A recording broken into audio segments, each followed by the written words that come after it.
Hey guys, welcome to the Heart of David. Hope you guys are all doing well today, wherever you are in the world. Today I'm going to talk about the experiences that I had in my life of drug withdrawal and what it did to me.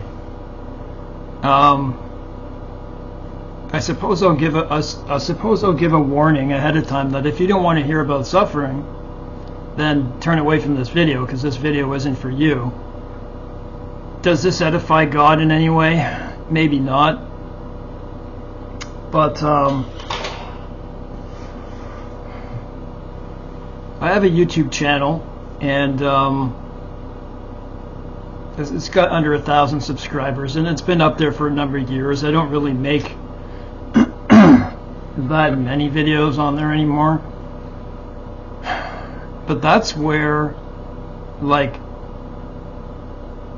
when I first came out of my suffering, okay, and I started, one of the ways that I was able to start, like, getting out my thoughts and getting my diagnosis was developing a YouTube channel, like, almost 7 years ago. And people would answer me on them, and they would help me, and you know, finally when I would literally work through my problems on video. But after a while, I got sick of it, because all I ever talked about was my suffering. And I recognized that it was helping people. It was helping a lot of people, and you know, you don't want to stay in that type of stuff for too long. And when I finally found out all the physical things that I was suffering with, when I finally got my diagnosis, a big weight was lifted off my shoulders, and it left me open to chase things in life that I never had before. It was as if God opened up a door, an endless door of riches for me. And there's no reason to get jealous about that, because maybe the same has happened to you, but because I suffer with the world's worst diseases, pain diseases. Well, one of them is, well, two of them are a disease process. One of the spine, and I have spinal inflammation. There are adhesions in my spine that they're progressive. Anyways, but this isn't about that. I'm telling you about that channel, and I had to stop doing it for my own mental health, and I felt I was saying too many things. I'm an honest person, and I think people appreciate that. And you know what? Someone who is in Christ would understand this. I almost, like, I was getting to the point where I was making videos more for other people. And I really did want to give, but you know, I'm like, am I people pleasing? You know, people would suggest videos, I'd be like, okay, I think I can do something on that. But I stopped. I had to stop. And I'm glad I made this channel. So, where do I get the patience that I have today to be able to have, you know, 2 different licenses, be go out on a motorcycle, be in university, have a pet, take care of my apartment? It was because of the things, well, it's because of God, but it was because of the things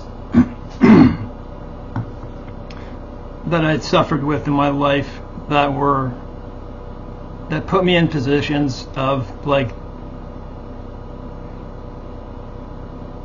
you wouldn't want to be there. You wouldn't want to be there ever. So in this particular video, I want to talk about, you know, like, a little bit of how things came to be with how I became an addict to benzodiazepines. I grew up in the grunge era, right at the end of Generation X. 1978 I was born. And there was a lot of drugs, and there was, you know, a lot of people were drinking alcohol and stuff, and I was no different. And you know, I had a hard time in school. I have autism, I have other associated mental health disorders like bipolar disorder.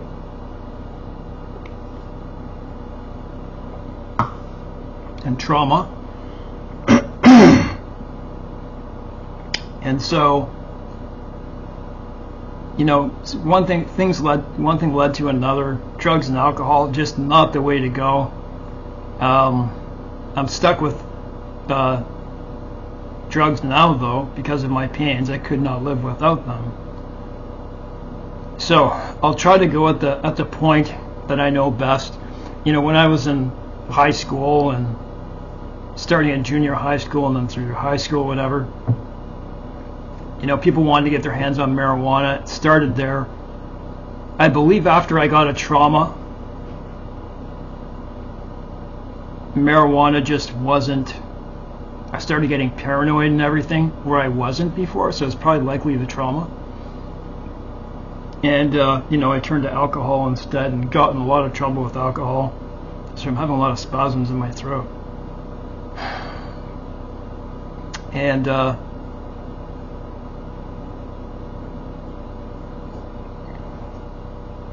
so I was stuck doing a lot of drinking a lot of alcohol on the weekends and doing drugs on the weekend, mostly marijuana. But if there was other stuff, we would do it. So I would do it. Say my group of friends. But this is a point at which this started. And to give you further interest, I don't want to wear this as some type of badge of honor, but I went through it and it's worth talking about.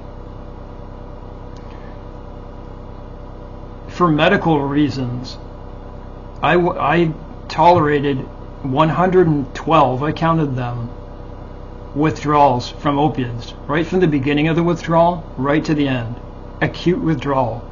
I was forced to do so because of things in my abdomen that were making the opiates ineffective after a period of time. I'll get to that. I learned a lot of patience, and it took a lot of years of my life.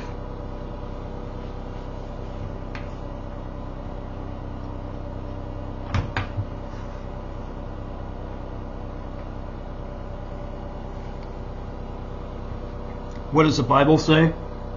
Paul says, and so were in Romans, and so were some of you. So don't look down at me as if my story is any different than yours, or that you're better than me because you didn't go through this.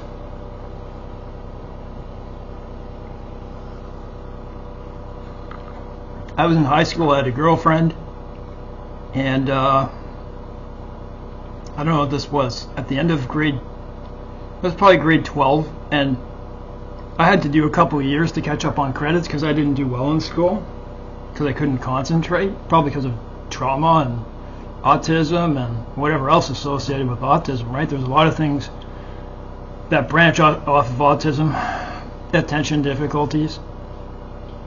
Anyways, it's so much more difficult to be in a class and get work done when there's people around and there's windows and there's, all that type of stuff. But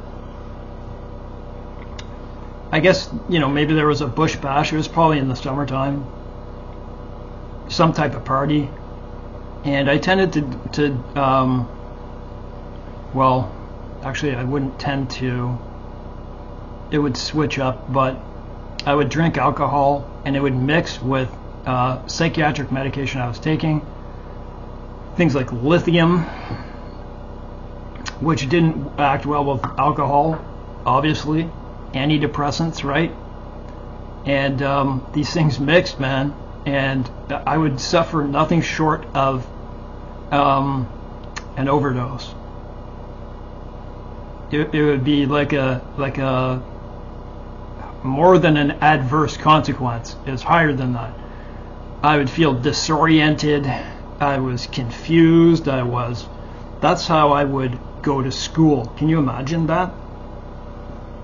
And so it would be Monday, I'd be like that, Tuesday, and I was agitated and I was irritable, and it would last all the way till the end of Thursday. And then when I got better from mild overdoses, from interactions, I would go right back to it. It was the alcohol that was doing that, though. Um, Man, that marijuana really made me not feel well. If I did it by myself, that might be a different story, but still, just wasn't good. So one day, I went through that cycle of feeling this overdose, and my mom had driven me to school that morning, dropped me off in which at our school was the smoking section. It was a parking lot. People would stand by the parking lot and by a little hill. And my girlfriend was waiting for me. So I walked up to her, and I'm looking at her, and like I can't even very recognize you. I'm dizzy. I'm confused. And I said, what did I say? I said I'm not well or something like that. And I told her I had to go. I didn't sign out. I ran about 1.2 kilometers from the school where my home was. I know that because we couldn't get bus passes because our school was my home was a certain distance away from the school. In any case, I missed it like 0.1 kilometers. It was good to have a bus pass. And in those days, it is now, but like it was free, right? My mom's like, why you come home? I started crying, and I told her, I said this. I forget exactly what I said to her, but I told her the truth though. And we went to, actually I don't know what I said to her, because we went to the hospital. She took me to the hospital, the local hospital, and I remember feeling embarrassed because one of my neighbors was in there, right? And like, here I am going to see and I'm agitated and irritable. You don't want to see people like that, right? Because you can't communicate properly. So I saw a doctor. He gave me an oral Valium, right? There was my first benzodiazepine. You don't want a benzodiazepine in your body. Don't take a benzodiazepine if you're in that position when you're not on one right now. They have their uses, yes they do. They stop seizures, they help muscles in your body, they help a lot of pain. But if you have problems with them, then you have problems with them. They have withdrawals that there is no other drug withdrawal that is as bad as a benzodiazepine. Nothing. For the longevity, you can be in withdrawal for up to 2 years, and the strength when it reaches its peak, say after 2 weeks, that varies, but it will stay at that strength for like a year and a half in many people. It's called the benzodiazepine protracted withdrawal phenomenon. Horrific. I've been in it. And so like I told you, 112 opiate withdrawals, it was no different than this. It was probably around the same or more. And I'll get to that. Many years of my life were spent in a pure state of withdrawal. Just, can you imagine spending 5 years of your life in a state of withdrawal? What do you think you would do? How would you tolerate life? So this is how I came in contact. There was no warnings of any kind. Like this will happen if you take this. I was given a prescription and I thought I was on cloud 9. I'm like, all this time they're giving me these antidepressants that are refractory. They're not working. They're not working for my depression at all. And I've looked at those efficacy rates and they're horrific. Big pharma. They're no higher than 20%. So I went home, had that, and then all of a sudden my doctor decided to prescribe me went from Valium to clonazepam, which is much stronger. I don't know the exact, but it's much more powerful per milligram than a Valium. He gave me a bottle of 300. Can you imagine that? No warnings, no nothing, told no nothing, because in those days there wasn't a lot of information. The internet was in its infancy. And by year 2000, there was one website, but you had to find it. You know, this was when Google searches were starting. Pardon me. I'm eating as I go along here.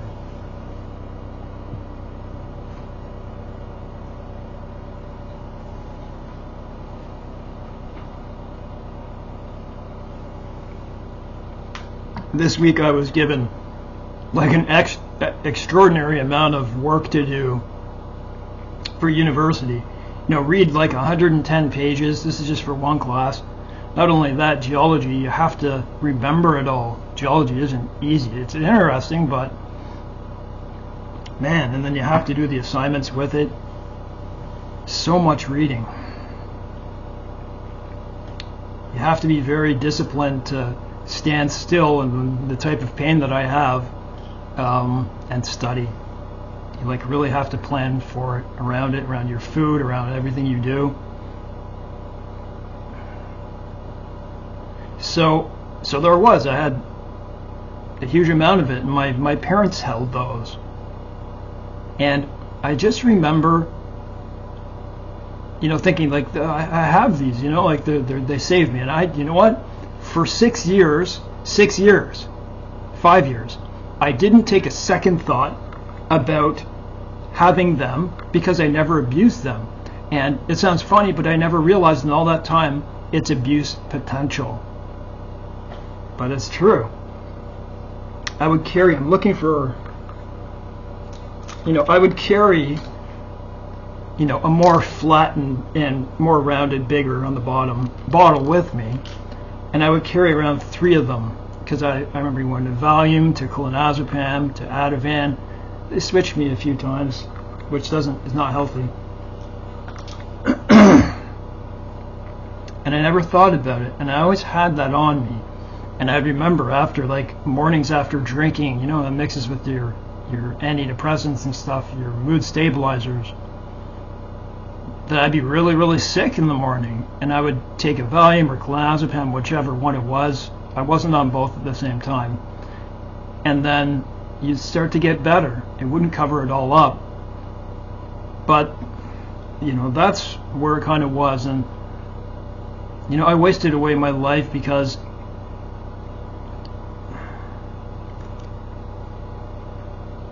you know, hanging around friends and in groups, and I quit marijuana quite early when I was about 21 or 22 because I couldn't tolerate how quiet it made me, how paranoid it made me. And other people just, it didn't seem to be the same. You know, people got paranoid sometimes, but it was a waste of life. And I couldn't hang around their homes anymore because of the smell. I'd get high. But I preferred to drink, probably because I had a lot of anger in me from like PTSD and severe trauma that I had in my life. And so after the 5 years of being on it, I recognized that these things I don't want to be on.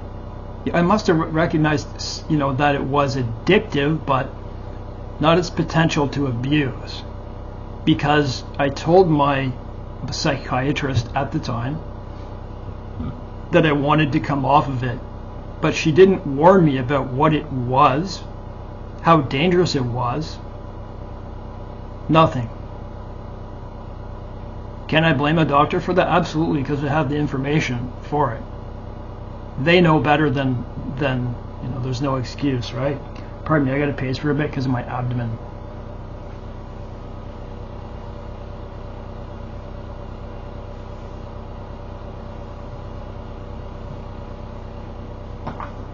I tried my first withdrawal. It was Valium.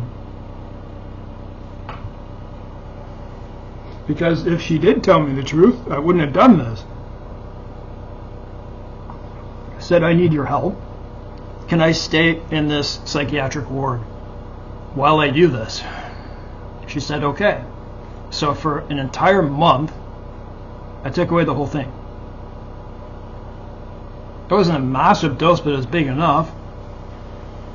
It was like 15 milligrams. It was like 5 throughout the day to cover the day. I can't say there's one day above another, really.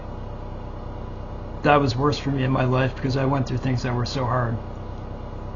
And this was no different. So for a month I went through hell. I'd probably developed about 60 different symptoms simultaneously. That's the thing with benzodiazepines. The withdrawal, you can have up to 100, you may have more symptoms because it affects you neurologically between your receptors. And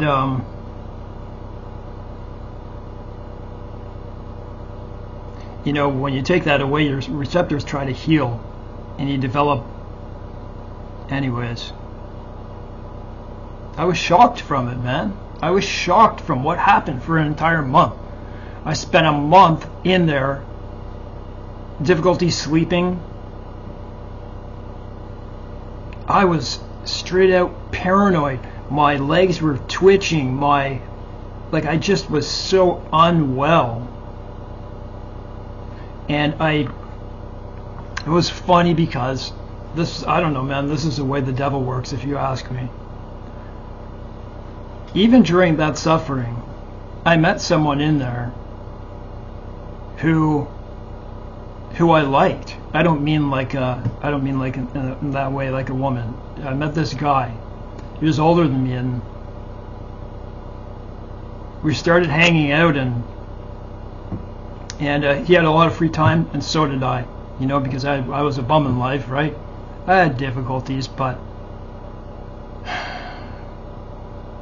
I just remember being in his vehicle, and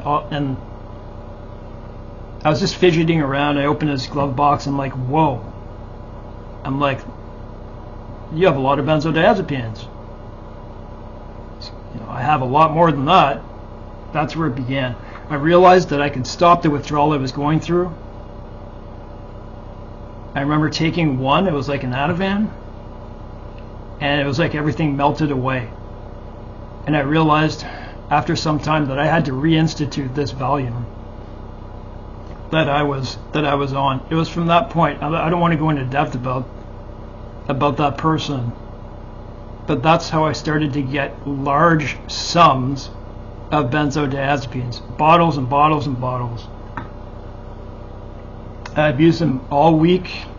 I would abuse them all the time. Temazepam, clonazepam, Ativan, and my therapeutic dose. So there I was on a therapeutic dose, which was in my body all the time on an even level. But what I was abusing by the bottle full wasn't on an even anything. And I would abuse it with alcohol as well, and I would completely black out and not know what I had done, not knowing anything that I had done, and it was horrific.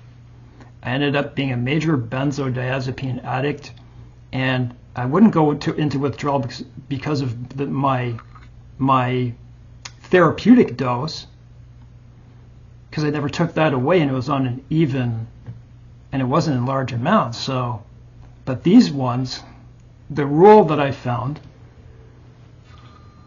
I did this for like 5 or 6 years of my life. Can you imagine? So for like 5 or 6 years, I became a major benzo addict, and I would in a weekend like use a whole bottle of temazepam, and the rule was that that's what I favored. I don't know why. It says people with trauma favor depressants. And that's what I've studied. That's why people like alcohol and stuff like that is another depressant. And so I would abuse it.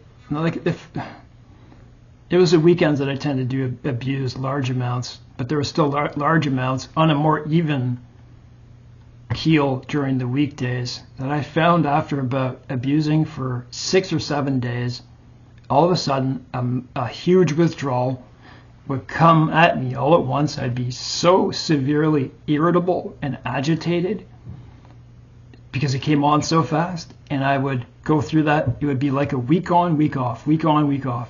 I did that for 6 years. Can you imagine that? So I spent a lot of my time in a place of pure agitation, pure dysphoria.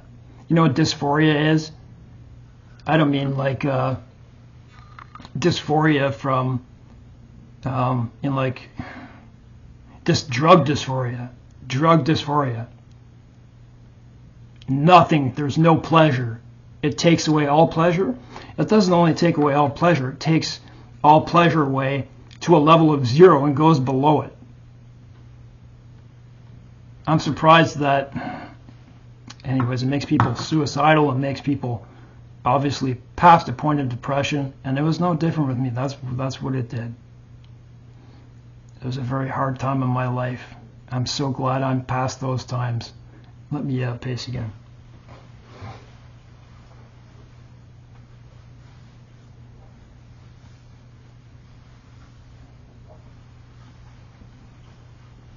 So why did I stop? At one point I started to slow down, but it was because of physical illness. And I wondered, was it God that intervened to take me away from that, because I was gonna die? He was saving me in some way. And maybe to speak to you today, who knows, right? I've made videos like this before. Maybe it cuts to your heart somehow. But it didn't stop there. It actually got way worse because of the pains that I suffer with, but because of a specific reason. Just give me a sec.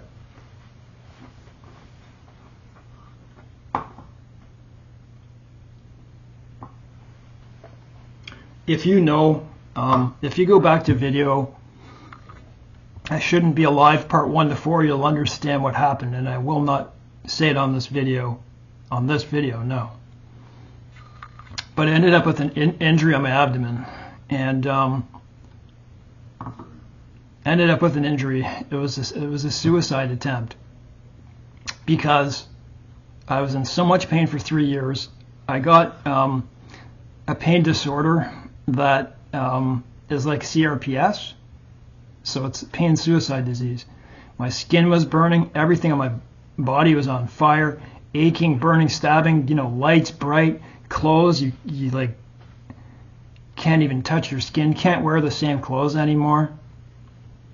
In any case, no one was telling me what it was. They were saying, yeah, we know it's worse than fibromyalgia for sure, but we don't know what it is. They never gave it a name. And that really made me feel very low. Give me a name. I don't want to keep going to pain clinics. And when I'm in there, I was coveting other people's ability to have a diagnosis and be seen. And when I would come in, I would feel like, like here's Dave again, right? And it was unfair. I developed pain because of an old antidepressant, because all the antidepressants that I was taking were refractory, meaning nothing I used was working. Refractory depression, nothing does. That I did research to find out that there was one drug that in fact has a 90% or more success rate, higher than even benzodiazepines when they do work. But it was old, and it had diet restrictions, and it had all these dangers, but I wanted to take it. I was given it, and I developed convulsions and seizures, and my neck was thrashing so much, my body was, and I developed pain in the back of my neck, spread into my face, then it spread into my whole body. That's how it happened. It wasn't a usual way pain begins, through a medication, but it was an indirect effect. It spread so quickly. I remember holding my face for weeks. It was like section sinusitis, but worse. Like the bones in your face were being crushed. And so they weren't giving me a name. I tried to take my life in a horrible manner. And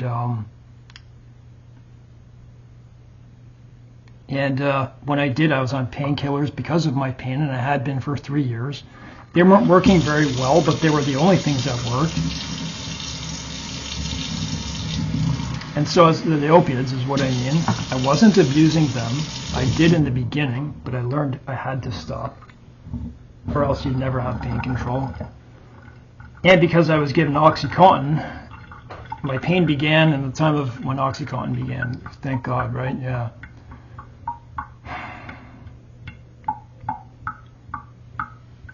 So my abdomen was injured, and when my meds were reinstituted after being in the hospital for about a week,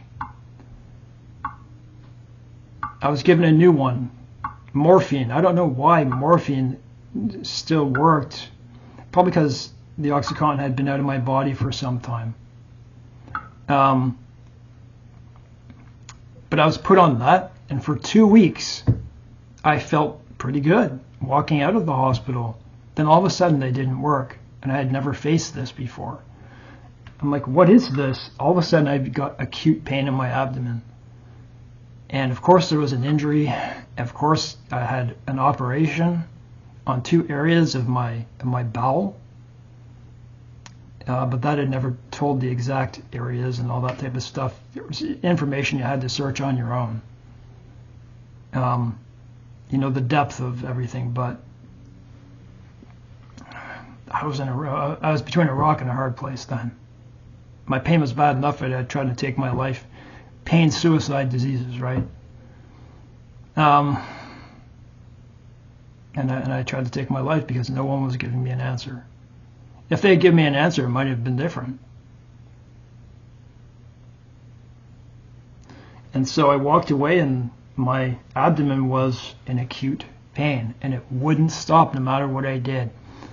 I have adhesions on my abdomen from my sternum and my pelvis, but I didn't know what it was for sure. And it wasn't just that, it was other stuff, and I couldn't understand the mechanism. Imagine that, in that much pain. Now, you know, they go from the pain suicide disease in your entire body, not just one body part.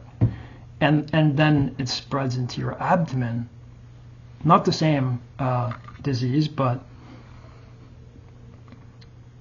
I couldn't figure out what it was. What do I do? My morphine's not working. No matter what I take, isn't working. I started to deteriorate. I had to. There was no other way. So imagine being in that much pain. You take away the opiate. It wasn't as easy just switching one to another. They stopped working. What was I to do? I had to withdraw off of it. So the first time I withdrew off of it, my first opiate withdrawal, was just brutal. And, you know, they were short and long acting. The only way that I could achieve pain relief, you know, someone might say to me, well, you know, why didn't you just titrate it and then reintroduce a full dose? It didn't work that way. I wouldn't have had pain controlled that way. And in fact, I would have just got lower and lower and lower over a very long period of time. I was more like, just cut to the chase, just get through the withdrawal. So I go through a withdrawal that would last up to 7 to 10 days each time.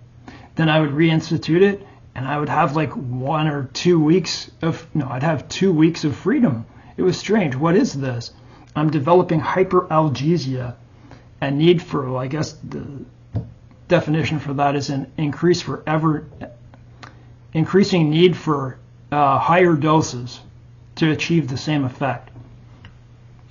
And I don't know if it was that for sure, but I believe it was, because it would work. But I knew it had something to do with my abdomen, but I didn't know what. Can you imagine the deterioration that my body went through during those times? So I don't know the years. It was constant. There were 2 times where I came off opiates for 6 months because of this. They're like, it's this, and it didn't turn out to be what they said. And I would take it away long enough, and I was just as bad or even worse when I took them away. And the withdrawal was done, and I'd go month after month. Life was intolerable, man, in my abdomen and my body. Pardon me.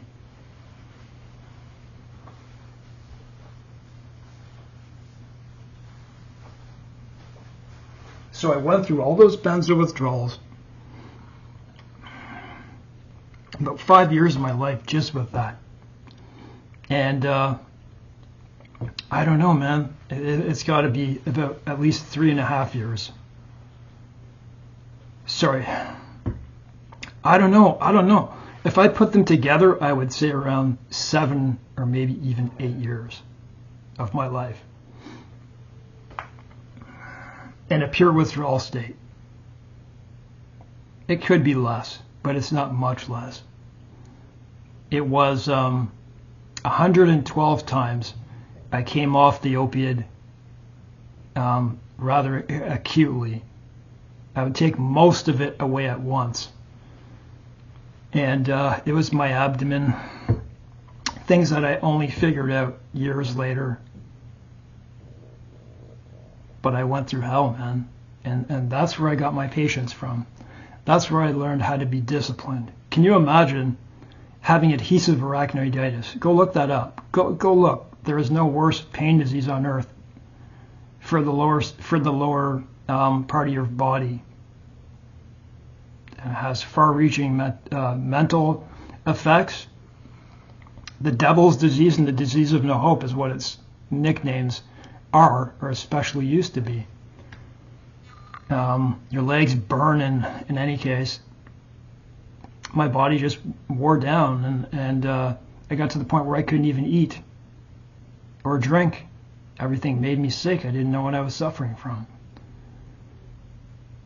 Imagine waking up. So I would do my withdrawals of opiates in my bed while I was playing music. Music really, really helped me. It really, really helped me, like a lot. And it would help me cry too. You know, I'd listen to like Hans Zimmer, Journey to the Line, Thin Red Line soundtrack. I would listen to that constantly. Imagine waking up at 2 a.m. and cold and hot sweats. You're under a heavy blanket and you can't move. You're just like stuck there, and it's so uncomfortable. In any case, and I did methadone twice. I wasn't taking methadone because of addiction. I was taking it because it was a good painkiller. Those had horrific withdrawals.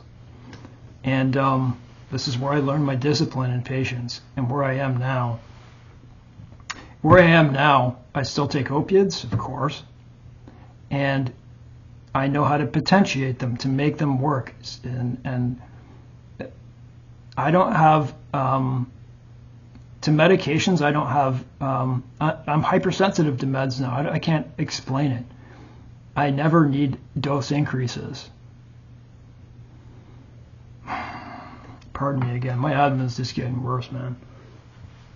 Just trying to stay still.